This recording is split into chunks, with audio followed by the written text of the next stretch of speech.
Oi, eu sou Yasmin e hoje eu vou explicar para vocês a respiração celular. Bom, a respiração celular ela é constituída em três etapas. A primeira que é a glicólise, a segunda que é o ciclo de Krebs e a terceira que é a cadeia respiratória.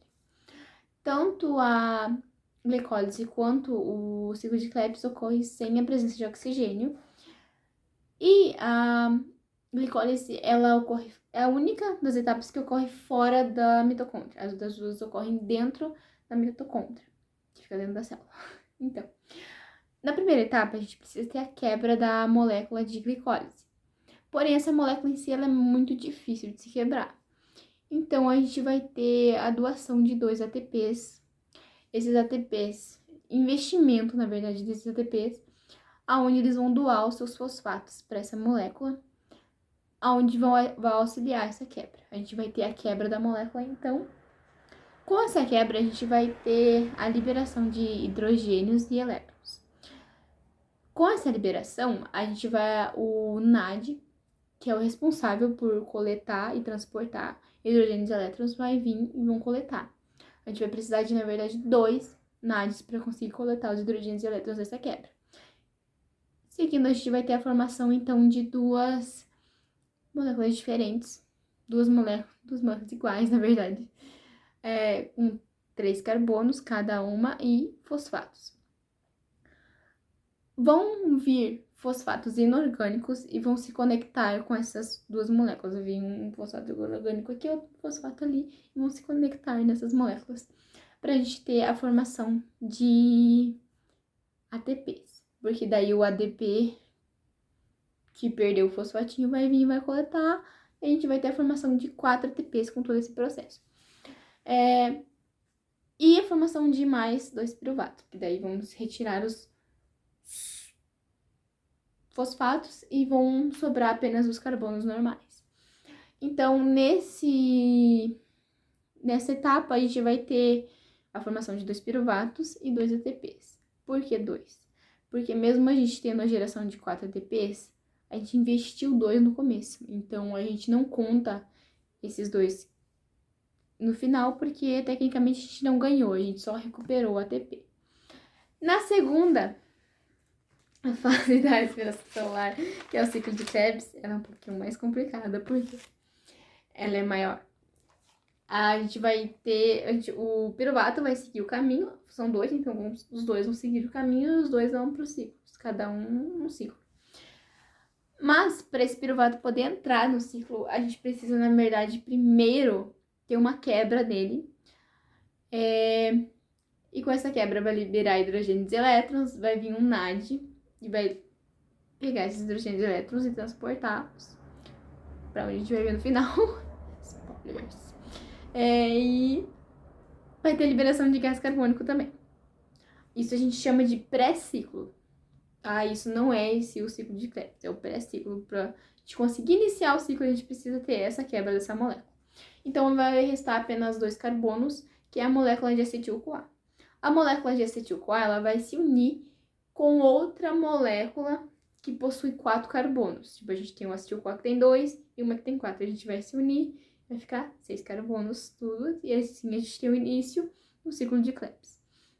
A gente vai ter a molécula de 6 carbonos, onde a gente vai ver uma quebra, vai liberar hidrogênios e elétrons, vai vir um NAD, vai coletar hidrogênio e elétron e vai liberar gás carbônico. Vão restar apenas 5 carbonos. A gente vai ter uma quebra novamente.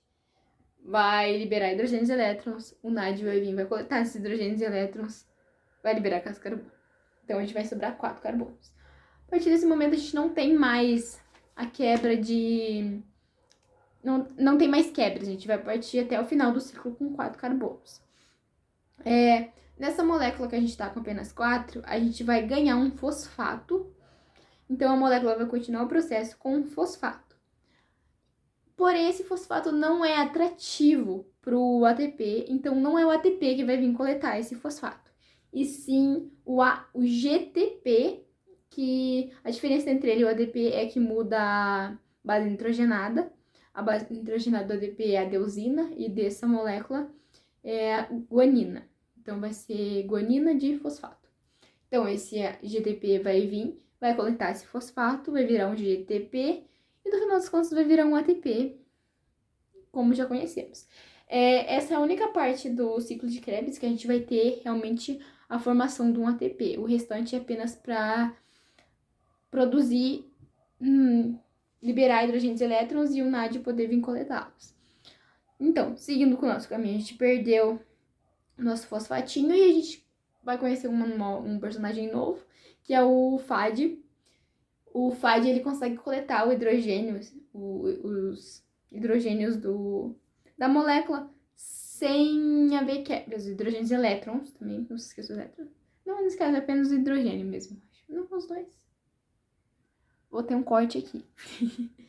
Então, a gente vai ter a presença do FAD, que vai coletar o hidrogênio e sem a presença de quebras. Eles conseguem coletar sem a presença de quebras. Então, vamos seguir com a próxima molécula, aonde para ter a mudança normalmente dessa molécula, a gente vai entrar o H2O. A gente vai ter a presença de H2O nessa molécula para ela conseguir se modificar e virar uma nova, aonde o NAD vai poder entrar e coletar esses hidrogênios. E no final de tudo, a gente vai sobrar 4 carbonos que vão se tornar novamente o início do ciclo. E assim vai. Esse ciclo está pronto para iniciar novamente. Então, a gente pode seguir para a próxima etapa da respiração, que é a cadeia respiratória.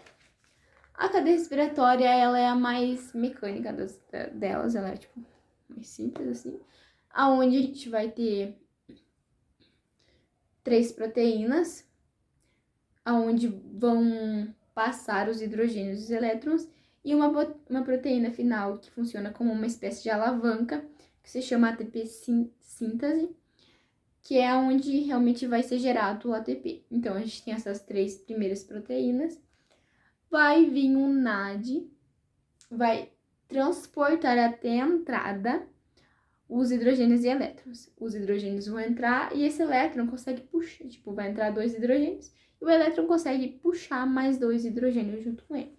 Então, o elétron vai e pula para a próxima proteína, entra 2, o elétron traz mais 2. Então, entra 4 hidrogênios na primeira, 4 hidrogênios na segunda. Na terceira, a gente já tá mais fraco. Então, entra um hidrogênio, o elétron já também não consegue puxar tanto, então entra apenas 2 hidrogênios. Então, entra 4 na primeira, 4 na segunda e 2 na terceira.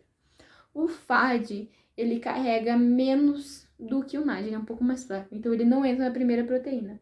Ele só leva para a segunda e para a terceira. Então, ele leva 4 hidrogênios, libera o elétron puxa mais 2 hidrogênios, então entra 4. E na segunda, entra apenas 2. Então, o NAD carrega apenas 4, 2 em cada proteína. Os hidrogênios, então, se acumulam dentro desse espaço que eles passaram, né? Eles vão se acumulando lá dentro e eles pretendem sair, não é mesmo? Que estão todos acumulados. Então, eles passam pela essa alavanca. E vai passar os 4 em 4 hidrogênios. Um deles vai carregar a molécula de fosfato e essa molécula de fosfato vai se conectar com o ADP e teremos a formação de ATP. Então, um fosfato mais o ADP, pum, ATP. Então, a gente vai ter isso, esses hidrogênios vão passando de 4 em 4. Por isso, a gente costuma falar que na primeira proteína a gente tem a produção de um ATP, na segunda proteína outro ATP e na terceira apenas meio ATP. Porque primeiro passa 4, segundo passa 4 e na terceira passa apenas 2. Então, a gente vai ter, eles vão passando e vão gerando o ATP, porém esse hidrogênio vai se acumulando ali embaixo também, vai se acumulando ATP, se acumulando ATP. E o hidrogênio, ele tem essa mania de quando ele vai se juntando muito num espaço, ele vai deixando ele meio ácido. Então, para ter a... Como fala a palavra? Não. Para tirar a acidez local, a gente tem a presença do nosso amado oxigênio, que juntando hidrogênio mais oxigênio, temos a nossa querida molécula de água, que vai tornar que a água vai combater essa acidez e vai deixar tudo fresco novamente. Para a gente poder calcular o nosso saldo final, a gente precisa somar quantos NADs e FADs foram produzidos nas outras fases, nas outras etapas da respiração. Então, a gente teve a produção de 2 NADs na glicólise, 2 multiplicado por 2,5, a gente tem 5 ATPs.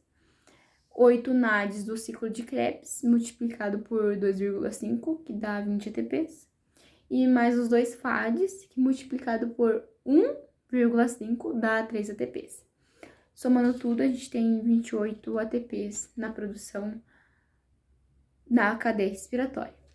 Somando esses 28 ATPs com os outros ATPs que foram produzidos nas outras etapas, a gente tem 28 mais os 2 da primeira, mais os 2 do ciclo de Krebs, e então a gente tem a produção de 32 ATPs no total de toda a respiração celular.